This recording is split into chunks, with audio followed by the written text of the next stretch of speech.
नमस्कार। प्रबोधिनी एकादशी के पावन पर्व से सारे देश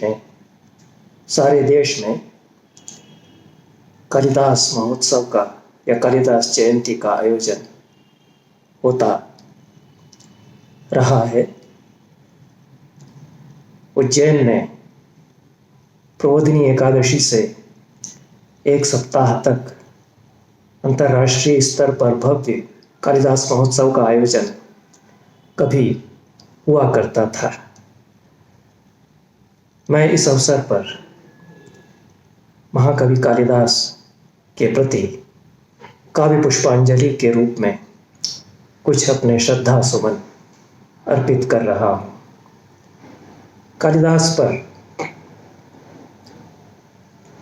सहस्रों कविताएं लिखी गई। उनको कविता के श्रद्धा सुमन अर्पित करते हुए अनेक कवियों ने काव्य रचनाएं की। रविन्द्रनाथ टैगोर ने तो सैकड़ों कविताएं कालिदास पर लिखी है। अकेले मेघदूत पर ही उनकी लगभग 200 कविताएं हैं। अन्य अनेक कवियों ने कालिदास पर सुंदर कविताएं रची हैं। महाकवि गेटे जो जर्मन भाषा के 18वीं शताब्दी के सर्वश्रेष्ठ कवियों में गिने जाते थे, विश्व के महाकवियों में गिने जाते थे, उन्होंने शाकुंतल का अंग्रेजी से किया हुआ जर्मन भाषा का अनुवाद जब पढ़ा 1789 ईस्वी में, तो मुग्ध होकर उन्होंने भाव विभोर होकर जर्मन भाषा में एक कविता कालिदास पर लिखी। वह कविता प्रसिद्ध है जर्मन में और उस जर्मन भाषा में प्राप्त होती है। अंग्रेजी में उसका अनुवाद भी मिलता है। महामहोपाध्याय वासुदेव विष्णु विराशी ने उस अंग्रेजी अनुवाद का संस्कृत में अनुवाद किया है। बहुत ही सुंदर अनुवाद बन पड़ा है। उसको मैं यहाँ प्रस्तुत करके कालिदास पर अपनी 2 काव्य रचनाएं भी पढ़ूंगा। वासंतं कुसुमं फलं च युगपत् ग्रीष्मस्य सर्वं च यत् यच्चान्यन् मनसो रसायनमहो संतर्पणं मोहनम् एकीभूतमभूतपूर्वमथवा स्वर्लोकभूलोकयोरैश्वर्यं यदि वाञ्छसि प्रियसखे शाकुन्तलं सेव्यताम्। गेटे या गोइथे कहते हैं, वासंतम कुसुमम, वसंत ऋतु के फूल, वसंत ऋतु के फूलों की सुषमा, फलम च युगपत्, उसके साथ फलम च युगपत् ग्रीष्मस्य सर्वम च यत्, ग्रीष्म ऋतु के फलों की जो मधुरता है वह सारी की सारी, यच्चान्यन मनसो रसायनम, और जो कुछ मन के लिए रसायन है, मन को आह्लादित करने वाला जो कुछ भी है, संतर्पणम मोहनम, मन को संतृप्त करने वाला, मोहित करने वाला जो कुछ भी है, उस सबको भी एकीभूतम अभूत पूर्व अथवा स्वर्लोक भूलोकयोर ऐश्वर्यम यदि वांछसि, और इस सब के साथ स्वर्लोक और भूलोक, स्वर्ग और धरती के समग्र ऐश्वर्य को एकीभूत होकर के, अभूतपूर्व ऐश्वर्य को एकीभूत होता हुआ, स्वर्गलोक और भूलोक के समस्त ऐश्वर्य को एकत्र संवेद होता हुआ अगर किसी एक रचना में देखना चाहते हो, ऐश्वर्य यदि वांछसि प्रिय सखे शाकुंतलम सेव्यताम, तो हे प्रिय मित्र, शाकुंतल का सेवन करो या शकुंतला, अभिज्ञान शाकुंतल को पढ़ो। I name the Shakuntala and all is said in one. ये अंग्रेजी में शायद उसको अनुदित किया गया है।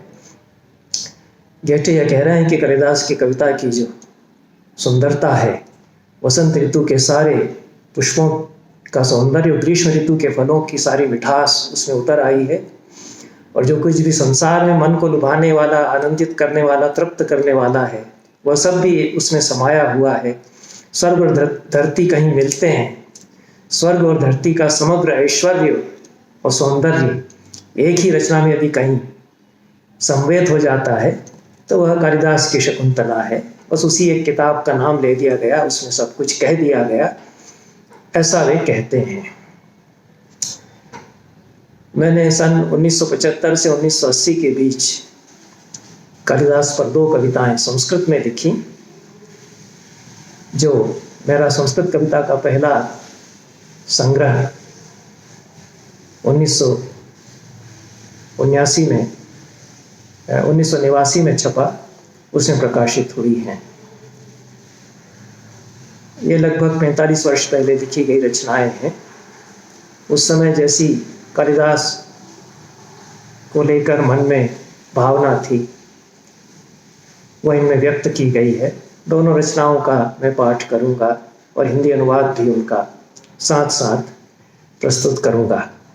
पहली रचना कालिदास वंदना है। वंदना या प्रशस्ति संस्कृत काव्यधारा में एक विशिष्ट विधा है। स्तोत्र काव्य संस्कृत के विश्व साहित्य में अनूठे हैं और प्रशस्ति की कविता भी संस्कृत में अपने ढंग की निराली ही होती है। उसको लोग चाटुकारिता कहते हैं, लेकिन वो मूर्ख लोग हैं जो उसको केवल चाटुकारिता मानते हैं। चाटुकारिता भी बहुत हुई संस्कृत में और घटिया दर्जे की चाटुकारिता भी हुई, लेकिन एक चाटु अलंकार माना है आचार्यों ने। चाटु जो है इतना सुंदर हो सकता है कि उसकी अन्य भाषाओं में शायद कल्पना नहीं की गई।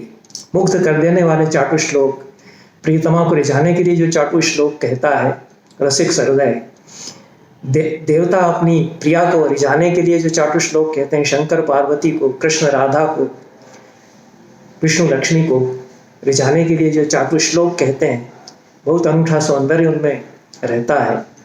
कभी कभी राजाओं की प्रशस्ति में श्लोक लिखे जाते हैं, वो भी सर्वत्र चाटुकारिता नहीं होती है, उसकी एक उदात्त परंपरा है। बाणभट्ट जैसे मनस्वी कवि भी कभी कभी लिखते हैं, लेकिन वो उसमें चेतावनी कहीं छिपी रहती है और उसके पीछे कोई दृष्टि रहती है कि तुम्हें ऐसा होना चाहिए था।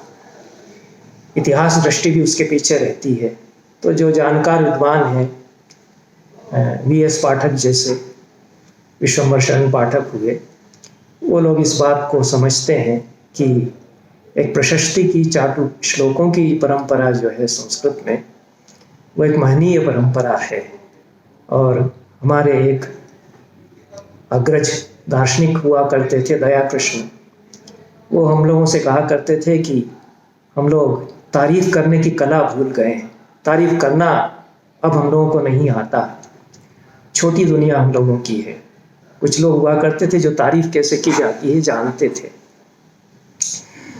तो उस परंपरा से जुड़ने की कोशिश में शायद मैंने 40-45 साल पहले ये तो विशेष रूप से जो पहली रचना है वो कालिदास वंदना शीर्षक से है, वो लिखी।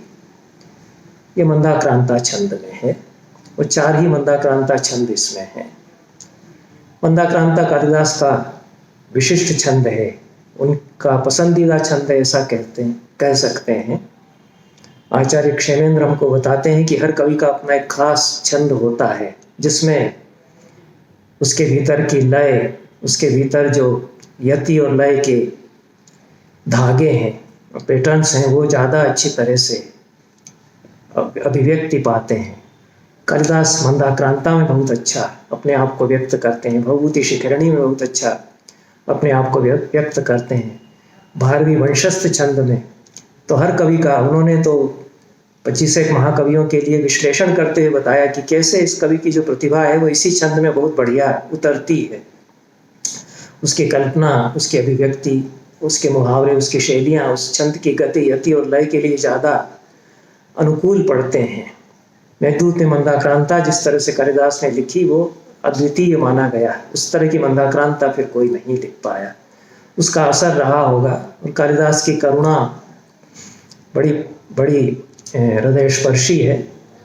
उस का चिंतन करते हुए कुछ मंदाक्रांताएं हमने कालिदास वंदना शीर्षक से लिखी है। पहली मंदाक्रांता पढ़ता हूँ।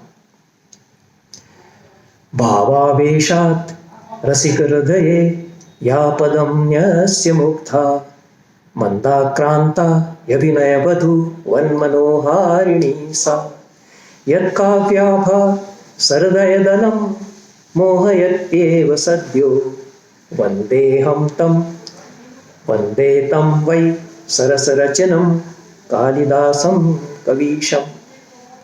इसको अनुवाद करने के लिए कह सकते हैं भावा वैशात रसिक हृदय या पदम यस्य मुक्ता मंदाक्रांता अभिनय वधु वन मनोहारिणी। कालिदास की कविता की जो आभा या आभ है वह नई बहुरिया की तरह मनोहारिणी है, भाव से भरी हुई, रसिक के हृदय में पद रखती है। पद में श्लेष हो जाता है, पद जो है कविता के पद होते हैं, सुप्तिगंतम पदम जिसको व्याकरण में परिभाषित किया गया है, और पद जो है पाँव को कहते ही है। तो यह श्लिष्टोपमा हो जाती है, उपमा अलंकार भी है और श्लेष के साथ में है। तो नई नववधू के समान मनोहारिणी कालिदास की काव्याभा मंदाक्रांता है। छंद का नाम भी आ जाता है मंदाक्रांता, जो धीर कभी जल्दी कभी धीरे पद रखती है। मंदाक्रांता की खूबी ही है, उसकी गति अति और लय इस तरह की होती है। तुर्त विलंबित छंद में भी इस तरह का होता है। तो यह मंद गति से थिरकती हुई चलती है, अभिनव वधू की तरह कालिदास की कविता की जो आभ है, आभा है, और रसिक के हृदय में पद रखती है। और हृदय दलम मोहयत्येव तूर्णम मोहयत्येव सत्यो, हृदय को रसिक जनों को मोहित कर लेती है। ऐसे सरस रचना करने वाले कालिदास, कवीश्वर कालिदास की मैं वंदे तम हम सरस वचनम कालिदासम कवीशम।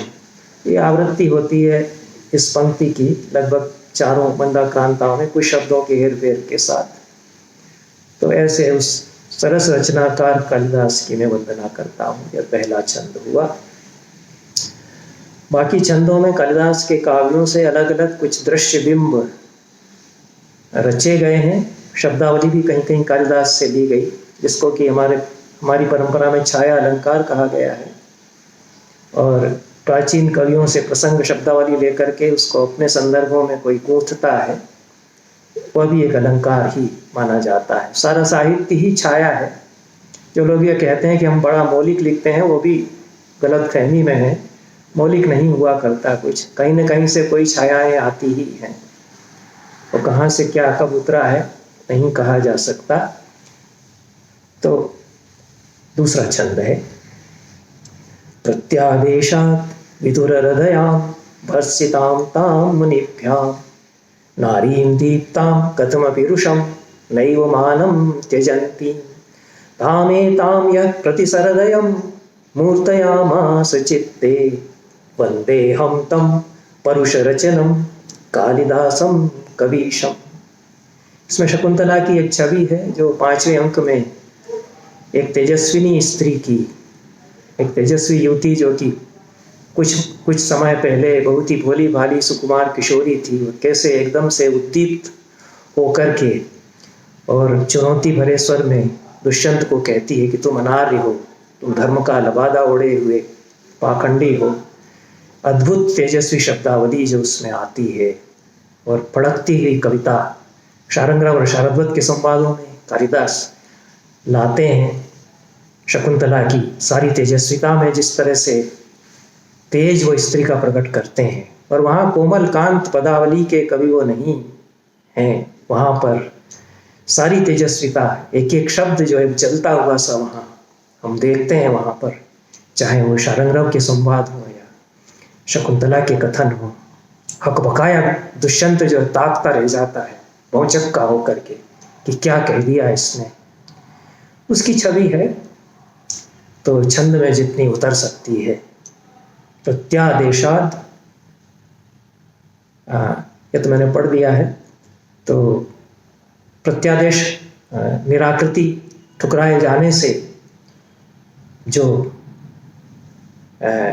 विदुर हृदय वाली है, आहत हुई है, भर्सिताम मुनिभ्याम, दोनों मुनि कुमारों के द्वारा जो भर्सित की जा रही, उसको वो लोग भी डपट रहे हैं कि ऐसा ही है तो तू दासी बन के रह जाया, हम क्या कर सकते हैं, तेरी भी तो गलती है, ये तो चोर है ही, उसको उसके मुंह पे चोर कह देता है शारंगराव। ये कालिदास हैं। तो शकुंतला को भी डपटते हैं, तेजस्वी ब्रह्मचारी है वो, और कांपने लगती है शकुंतला उनके सामने। तो ये शकुंतला की स्थिति है, एक तरफ दुष्यंत के द्वारा ठुकराई हुई, दूसरी तरफ मुनि कुमारों के द्वारा भर्त्सना जिसकी की गई ऐसी, और तेजस्विनी नारी है। नारी दीप्ताम कथमपि रुषम नैव मानम त्यजंती, सारा रोष उसका फूट पड़ता है, अपने रोष को और अपने स्वाभिमान को जो नहीं उस समय भी छोड़ती, ऐसी शकुंतला वो जिसने ताम एताम यह प्रतिसर्दयम मूर्तयामास चित्ते, ऐसी शकुंतला को जिन्होंने हर हृदय के चित्त में मूर्त कर दिया, उसकी मूर्ति को उकेर दिया। वंदे हम तम परुष रचनम, ऐसे परुष रचना वाले, परुष कहते हैं कठोर, ऐसे कठोर रचना करने वाले, वहां पर सरस रचना करने वाले कहा है पहली मंदाक्रांता में, यहाँ परुष रचनाकार, कठोर रचना भी वो करते हैं, रघुवंश में खूब करते हैं, मालिकाग्निमित्रम में तो कहना ही क्या है। सभी रचनाओं में कहीं न कहीं बहुत कठोर तेजस्वी रूप कालिदास दिखाते हैं। ऐसे परुष रचनाकार कवीश्वर कालिदास की मैं वंदना करता हूँ। यह दूसरी मंदाक्रांता हुई। तीसरी का पाठ करता हूँ। एकांतेय स्मरति सततम स्वीय कांता गुणानां शून्येरण्ये करुण करुणा लीयते यस्य वाणी, गुह्यां ज्ञातुं प्रभवति कविर् गुह्यकस्यास्य पीडा, वन्देऽहं तं तरलहृदयं कालिदासं कवीशम्। इसमें यक्ष का चित्र है। मेघदूत में जो यक्ष का स्वरूप, उसकी जो वेदना और जिस प्रकार की उसकी छवि कालिदास अंकित करते हैं, विरही यक्ष की। अनाम अज्ञात कोई यक्ष है, उसका तो कोई नाम भी नहीं, और धनपति का दास था, दास होने के कारण उसको कुछ भी सजा वो दे सकते थे।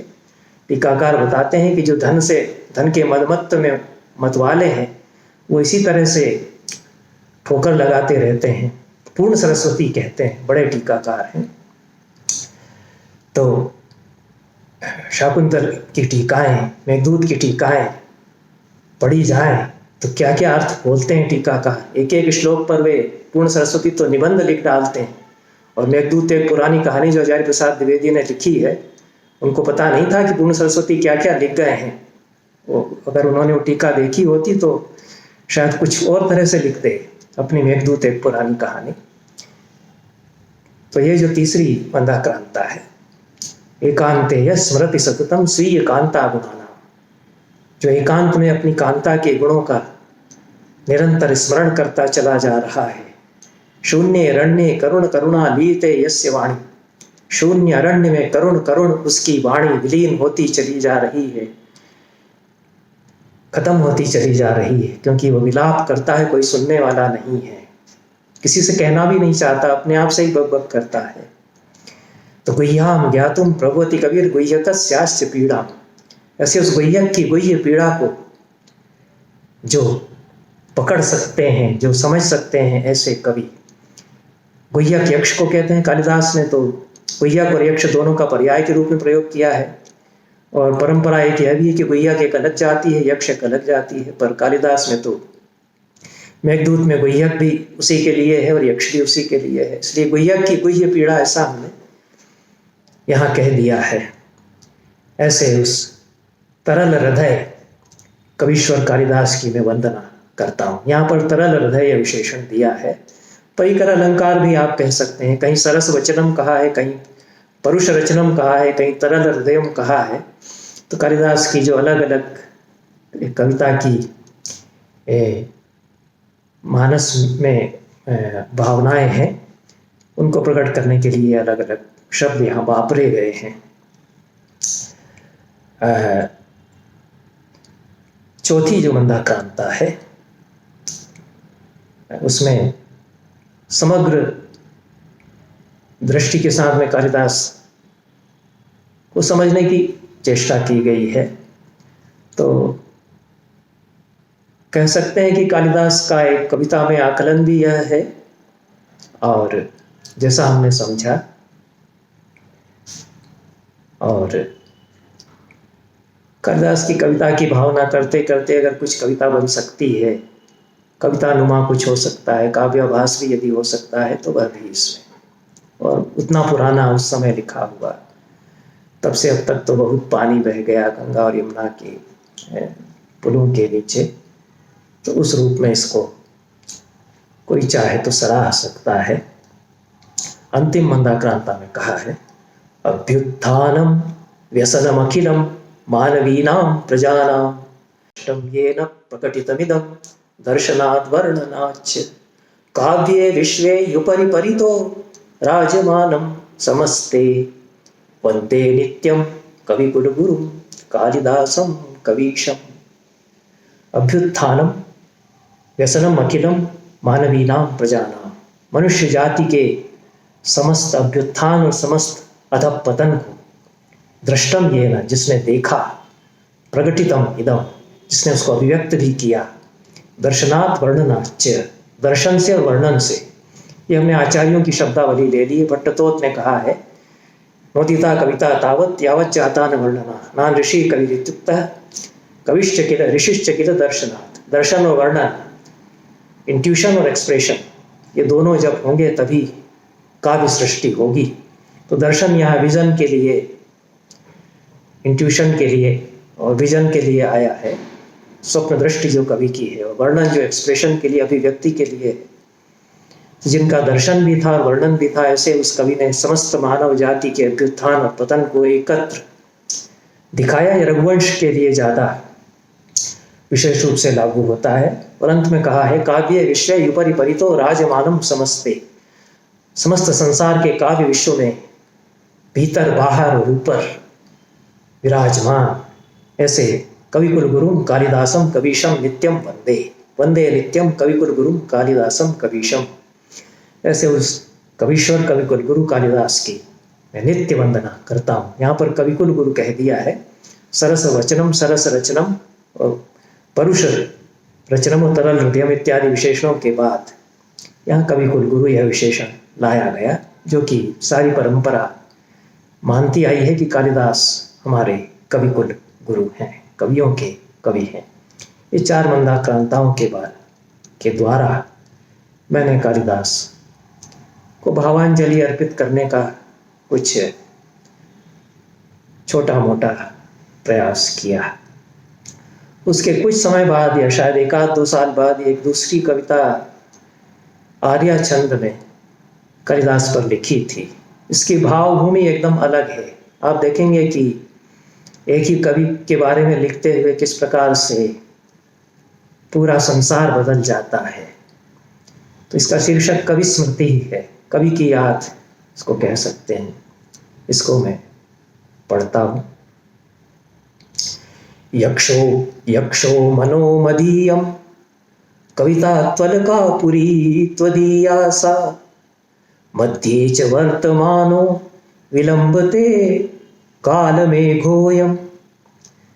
कहा गया है कि यक्षो मनो मदीयम, मेरा मन यक्ष है, मेरा मन यक्ष है। और कविता तो अलकापुरी त्वदीया सा, तुम्हारी कविता तो वह अलकापुरी है। सा में सर्वनाम वक्रोक्ति आप कह सकते हैं, सर्वनाम की व्यंजना कह सकते हैं कि वह अलकापुरी जो कब की कहाँ विलीन हो गई कौन जानता है। मेघदूत में थी, कालिदास के सपनों की अलकापुरी थी। तो मेरा मन यक्ष और तुम्हारी कविता वह अलकापुरी। मध्य च वर्तमान, इन दोनों के बीच में वर्तमान है। विलंबते काल मेघोयम, इन दोनों के बीच में वर्तमान का काल मेघ लटका हुआ है। इतनी यह कविता है। राम गिरौ संसारे जीर्णारण्ये मुहुर्मुहुः पृष्टः दवदहन ज्वालाभिश्चिंता संततिभिः रहमनिशम। राम गिरौ संसारे, इस रामगिरी के संसार में, रूपक अलंकार है। रामगिरी का यह जो संसार है जीर्णारण्य है, बहुत पुराना जंगल, यह रामगिरी का संसार है। और यह मेरा संसार, क्योंकि यक्ष में, और यह मेरा वर्तमान। तो राम गिरौ संसारे जीर्णारण्य मुहुर्मुहुः पृष्ट, बार बार में झुलसा गया। पृष्ठ कहते हैं झुलसा हुआ। दव दहन ज्वाला, फिर दावानल की दहकती हुई ज्वालाओं से।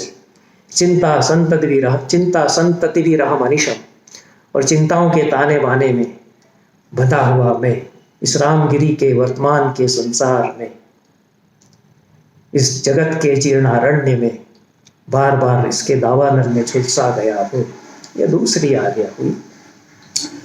यह युग्मक है, दोनों आर्या अगली आर्या मिलाकर के पूरी बात होती है, तो अगली आर्या को इसके साथ पढ़ना चाहिए। तव स्मृति सहसा सा सीकर संततिरिवा अवतीर्णा, तव स्मृति सा सहसा सीकर संततिरिवा अवतीर्णा वै। तुम्हारी वह स्मृति, इसमें भी सा स्मृति कहा है, तो सर्वनाम वक्रोक्ति आप कह सकते हैं कि तुम्हारी वह स्मृति, वह एक अलग तरह की स्मृति है, बाकी स्मृतियों से थोड़ी खास तरह की स्मृति तुम्हारी हुआ करती है। तो तव स्मृति सहसा सा, तुम्हारी वह याद अचानक, सीकर संतति रिवावतीर्णा वै, बारिश की फुहार की तरह अवतरित होती है। इसको दूसरी आर्या के क्रम में पढ़ना होगा कि रामगिरी के वर्तमान के संसार में दावानल की ज्वालाओं से जीर्णारण्य में झुलसता हुआ जब मैं होता हूँ, तब तुम्हारी स्मृति बारिश की ठंडी फुहार की तरह उतरती है मेरे मन पर।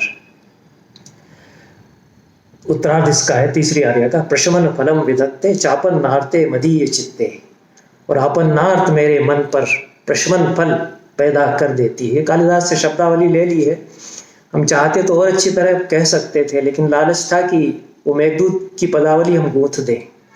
तो प्रशम आपन नार्तिक प्रशमन फलास संपदो युत्तमाना, ऐसा कालिदास ने वहाँ कहा है। उत्तम लोगों की संपत्तियाँ आपन्नार्थ जनों के लिए प्रशमन फल वाली होती हैं।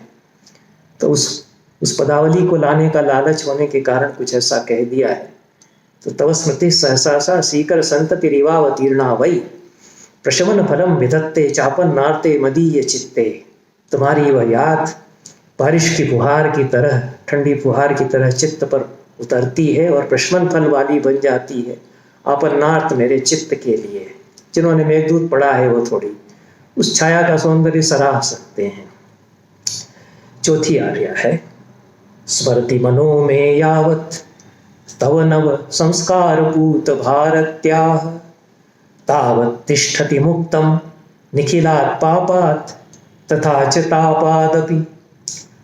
सरल शब्दावली है, टूटी फूटी शब्दावली है, बहुत बढ़िया परिनिष्ठित परिष्कृत प्रौढ़ी युक्त संस्कृत तो हम लिख नहीं पाए।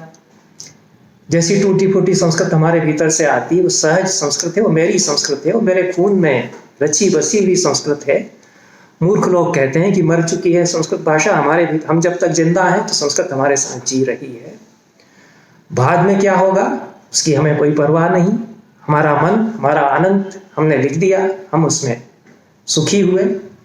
हमारे लिए कविता की इतनी हियत्ता तो है ही, जिनके लिए हमारे साथ साथ जिनके लिए इतनी हियत्ता जिनके लिए भी है वो हमारे समान धर्म, वो हमसे जुड़े हुए हैं। कुछ हजार लोग तो जुड़े हुए हैं। तो चौथी आर्या में कहते हैं, स्मृति मनो में यावत तव नव संस्कार पूत भारत्याः, तुम्हारी नव संस्कार से पावन बनी भारती को जितना जितना मेरा मन याद करता है, यावत में मनः स्मरति तावत् तिष्ठति मुक्तम निखिलात् पापात् तथा च तापादपि, तब तक वह निखिल ताप से और पाप से मुक्त बना रहता है, ऐसा कुछ कहा है। पांचवी आर्या है, एकांते द्वांते में विधुरा सीदति मनोदशा नितराम, दीप शिखे वज्वलिता स्फाटिक योगे न ते वाण्या। एकांत में, ध्वांत कहते हैं अंधेरे को, अपने अंधेरे के एकांत में या अपने एकांत के अंधेरे में विधुर मेरी मनोदशा जो कलपती रहती है, विधुरा सीदति मनोदशा नितराम, बहुत अधिक कलपती रहती है जो मनोदशा। दशा में श्लेष है, अब और किसी भाषा में तो आप नहीं व्यक्त कर सकते। दशा शब्द की दुर्दशा वहाँ हो गई तो हम क्या करें। दशा तो दीपक की बत्ती को भी कहते हैं, संस्कृत में तो श्लेष बन जाता है। मनोदशा मन की हालत, और मन के दिए की बाती जो धुंधवाती है, यह भी उसमें आशय आया। तो मेरे मन के अंधेरों में जो मन के दिए की दशा, मतलब बाती भी है और हालत भी है, वो धुंधवाती रहती है। और दीप शिखेव ज्वलिता स्फाटिक योगे न ते वाण्या, तुम्हारी वाणी के स्फटिक योग से दीप शिखा की तरह वो जल जाती है। बुझे हुए दीपक की बत्ती धुंधलाती है, उसको फिर से जला देते हैं तो फिर से प्रज्वलित हो जाती है, तो तुम्हारी वाणी जो है वो दीप शिखा बन जाती है। दीप शिखा भी कालिदास से शब्द लिया है, वो दशा में जो श्रेष्ठ होता है वो भी कालिदास से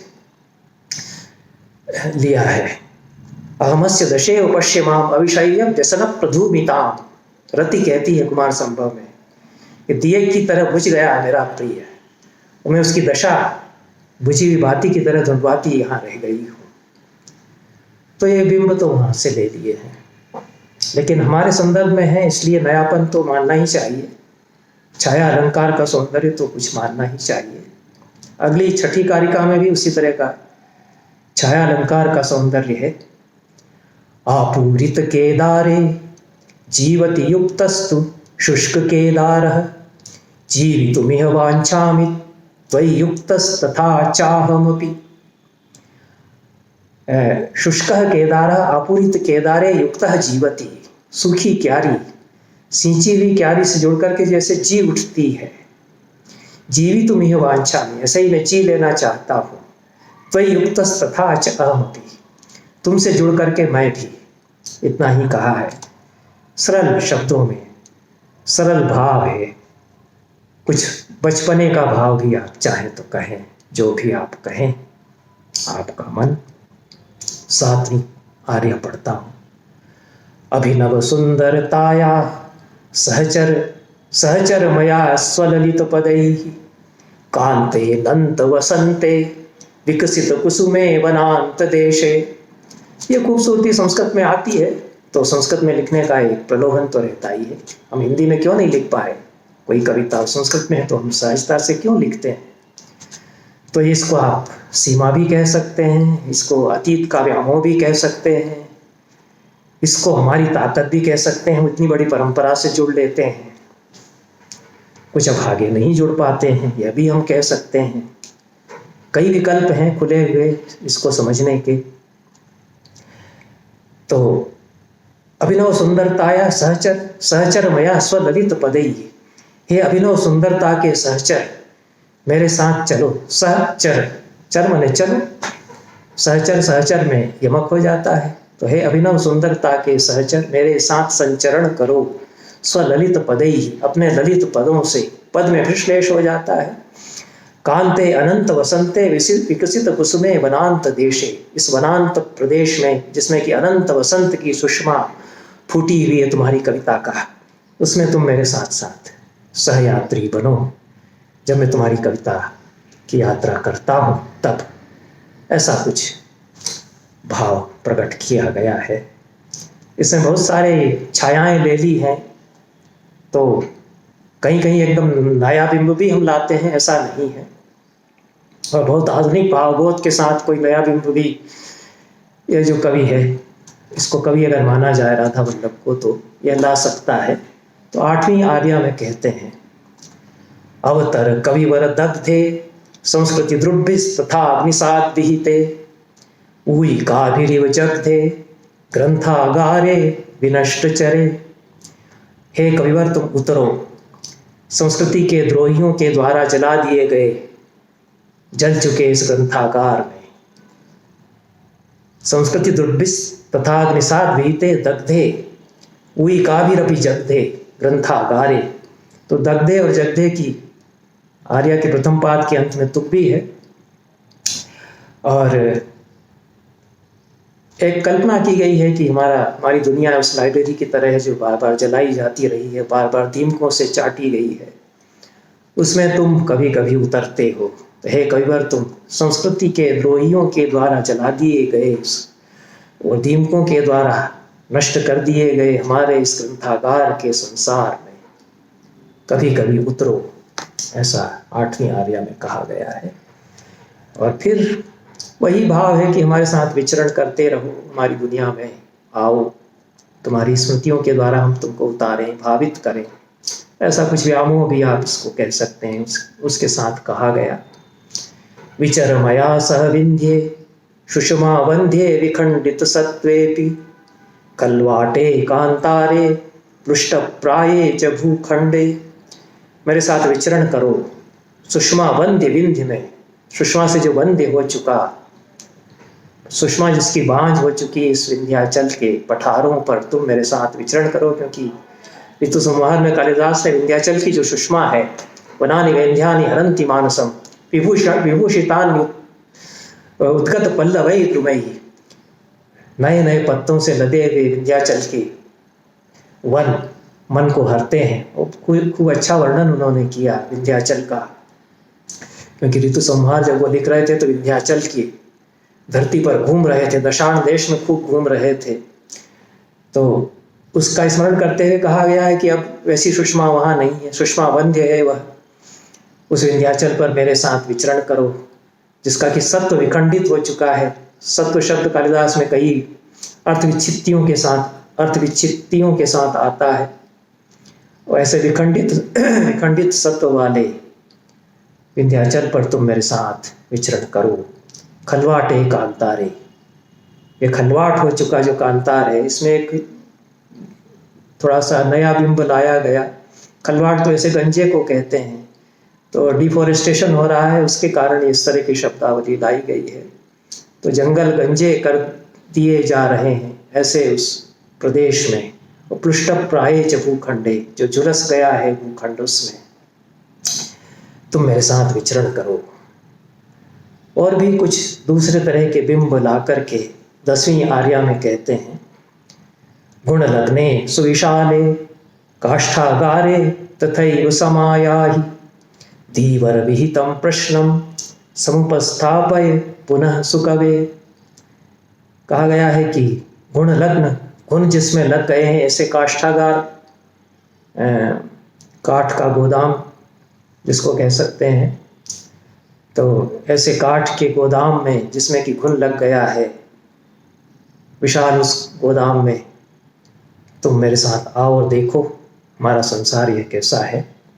और धीवर विहितम प्रश्नम, धीवर ने जो सवाल उठाया था अभिज्ञान शाकुंतल में कि मैं सिर्फ इसलिए चोर हो गया कि मैं मछली मारकर पेट पालता हूँ, और आपका जो श्रोत्रिय है वह कई पशुओं की बलि चढ़ा देता है यज्ञ में, वह तो बहुत पवित्र है।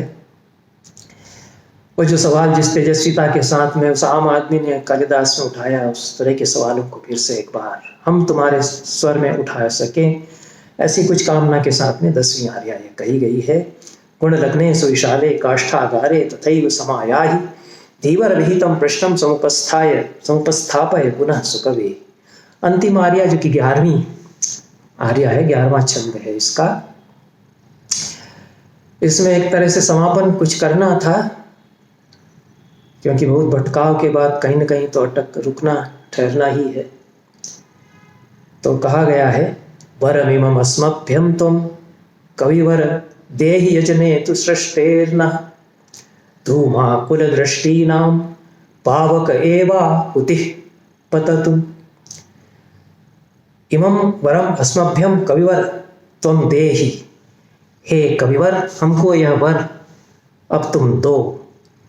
सृष्टे यजने न, सृष्टे न यजने, हमारे भी सृष्टि के यज्ञ में, अगर निखिल सृष्टि एक यज्ञ है तो हमारा भी एक यज्ञ तो चल ही रहा है। हम भी तो जीवन में यज्ञ ही कर रहे हैं जैसे तैसे, भले ही धुएं से हमारी आंखें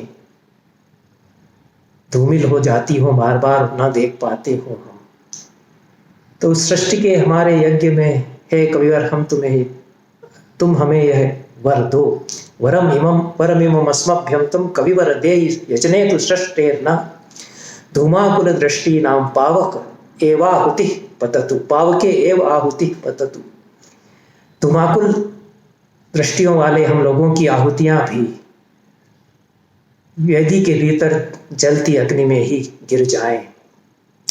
यह कालिदास से ही पदावली कुछ ली है। उस सृष्टि के महायज्ञ में हम जो धुंधवाती आंखों वाले लोग, उनकी आहुतियां भी कहीं सही सही गिर जाएं उसी यज्ञ वेदी के अग्नि में। हम लोगों का भी जीवन कुछ वैसा हो सके जैसा कि तुम लोगों का कभी था। इस कामना के साथ कालिदास को संबोधित कविता, सारी कविता कालिदास को संबोधित है। पहली कविता जो कालिदास वंदना है उसमें कालिदास का अन्य पुरुष में ही उल्लेख है, और यहाँ पर तो मध्यम पुरुष में बार बार तुम के साथ में थोड़ी निकटता अपनी जताते हुए कालिदास का स्मरण यहाँ किया गया है। कवि स्मृति शीर्षक इस कविता में। तो इस कामना के साथ कविता समाप्त होती है। बहुत बहुत धन्यवाद।